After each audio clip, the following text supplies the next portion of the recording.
Knights had all those goblins outnumbered. But the goblins, they'd been practicing their sword fighting. They were evenly matched. It seemed as though that battle would go on forever. The knights looked behind them and said, "Princesses, can you help us, please?" And the princesses pointed toward the goblins.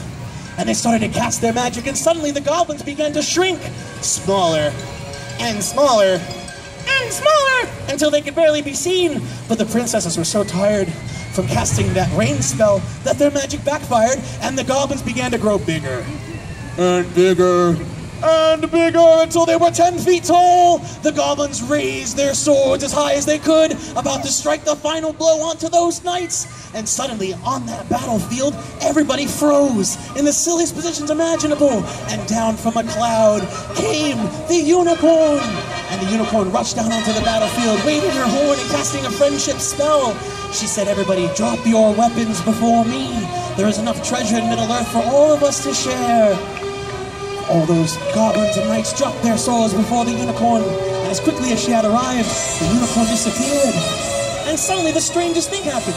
All those goblins and knights started shaking hands with each other. They were introducing themselves. "Hello, I'm a goblin. Hello, I'm a knight." And the princesses rushed forward too to shake their hands with the goblins. Everybody was shaking hands on the battlefield.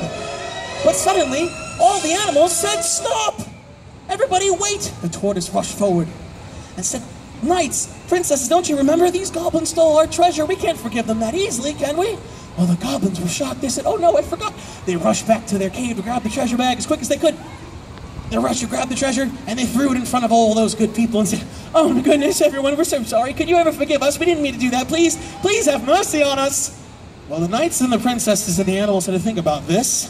They scratched their heads. They scratched their chins. They scratched their heads again, and then their chins, and then their nose because it was itchy. And then that tall knight right there said, "All right, goblins, we can forgive you on one condition. You have to teach us the silliest dance you can think of, and we'll forgive you."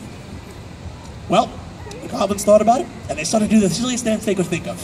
"Let's see it, goblins." Very good. And all those good people began to copy that dance. They spun in circles, and suddenly, the unicorn gave them one last gift, the gift of music.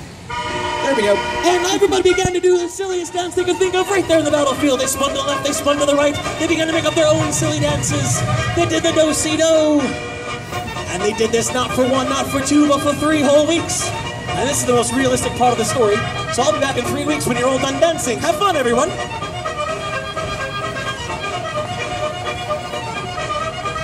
Has it been 3 weeks yet? Yes? Okay. Well, after 3 weeks of dancing, they were still so excited, they threw their hands high up in the air and let out the loudest cheer you've ever heard!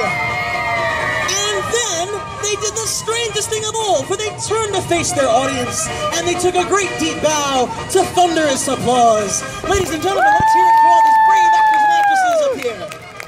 Oh, keep bowing, they're still clapping. What a fantastic show!